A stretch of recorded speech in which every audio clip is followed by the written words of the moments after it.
Hey, you did a lot of TV, of course, in the late '50s, early '60s. Of course, M Squad threes, which kind of really set the trend for a new kind of television show that was really hard hitting, more a little more graphic violence than people were used to at the time. Well, that came out of the live New York stuff, because I did about 250 shows in New York before I went to Hollywood on TV. Because they were knocking them out. It was new, and the great writers and young actors out of World War II, and the big story, those type of anthology live shows, which kind of gave a pace. So when I went to Hollywood, film was trying to pick that pace up to compete with them. So I think that's what happened, why TV had that new good start on film on the West Coast. You had some good directors on M Squad. I think you had Altman on 1, 2. Oh, we had a bunch of... David Butler and John Brown. Oh, John Brown. John Brown. What a lovely man. He was another UFA director from the old country, We were doing a scene on an anthology prior to that. I think it was a Heinz Playhouse or one of those type of things. So first scene, just Joe Weissman and me are in the film. Half hour. Now I'm a cop, I'm walking down a hall or something, and I'm supposed to stop and look at the door and then kick it in. And so I kind of overdid it by bypassing and then coming back to it and playing a three-dimensional scene in silence. So John Brown was sitting there watching, and finally said, "Cut, cut, cut." And so he said, "Come," he says, "but this hesitancy, yeah." So I sat down. He says, "When I was this UFA, Max Reinhardt was the director there, and he would not let the star tell him whatever to do, So I'm starting to get the message. He says, one day, he said, I watched Max Reinhardt slap a very famous German actor for not doing what he wanted him to do. So I said, well, John, if you try that in this country, you're liable to get knocked on your butt. He said, print. And I loved him from then on out. We were just absolute dear friends, but we just had to get it over with quick, The American way versus the old German way. There's an Untouchables episode that airs here a good 6, 7 times a year, a Fist of 5. Oh, That's yeah. the one you play You know who directed that one? Ida Lupino. Ida Lupino. Who? Yeah. And she sure knew how to make a hard-hitting picture. Yeah, she was great. She was marvelous. I'd worked with her as an actress, but it's marvelous. I imagine one of the first women directors. Yeah. On the West Coast, really. She did a lot of TV. Yeah, James Caan played your brother in that. Yeah. It's good stuff. I did a few of those. And one where I was a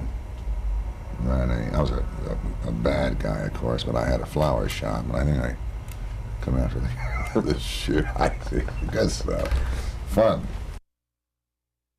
Early on, you worked with Humphrey Bogart in the Caine Mutiny and Spencer Tracy in Bad Day at Black Rock. Working with guys like these, with Gary Cooper, you're in the Navy now. Anything that you picked up, or that they maybe might have passed on some advice? Oh, no advice. I didn't tell you anything. But being ardent fans of theirs, you watch them. And in watching them, you picked up an awful lot, because, they do something so simple on the set, and you go, ooh, Jesus. And you see it the next day in the dailies, and it exploded. You say, hey, wait a minute, what did he do? So you saw that underplaying and all forms of, let's say, very minor movements, how powerful they could be on the big screen, as opposed to coming from the stage in New York where everything seems to be large. Oh yeah, you learned an awful lot from that. That's kind of a contrast, too, to, say, like The Wild One with Brando, which is kind of like method on a motorcycle. I always thought of that. Method on the motorcycles? Yeah, like on that picture, you had the fight scene with Brando. Did you know him at all prior to that, from New York? I mean, Method was getting a big play at that time, I guess. Well, I think method's just a word. I don't think it means anything, really. There's so many forms of acting, and there's no reason why they can't conflict on screen and be great. Otherwise, if everybody was method, then you have a method film.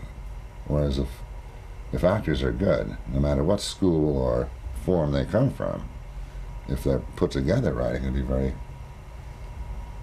you know, she's this way, he's that way, and rather than everybody being on a kind of a similar plane. Well, because Delta Force has a lot of that kind of mix of styles. Oh my God, yes, because we have, I don't know how many marvelous Israeli actors in it. We have, the leader of the terrorist group is an American. Robert Forster. Yeah, it's just marvelous. And there's an Israeli actor by the name of David Menachem, who is the guy with the beard. Terrifying, just marvelous. I mean, I'll probably never see him again, unfortunately. So, and then we had a lot of other foreign, because, you know, Israel is built up of a lot of influx of foreign Europeans and stuff.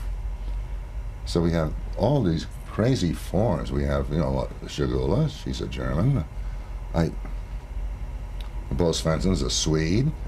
You know, so in other words, you're getting a conglomerate of the world, which I think is just idyllic to make a film, because then you have these clashing forms of communication. I don't mean verbally, I mean kinesic-wise. So it gives it a very realistic quality to me. And of course, on the plane, George Kennedy, Martin Balsam, Shelley Winters, Susan Strasberg, and it goes on and on. That's a real kind of ensemble work that you're, of course, very familiar with. Yeah, well, the plane is ensemble, because they're all under the guns. Yeah.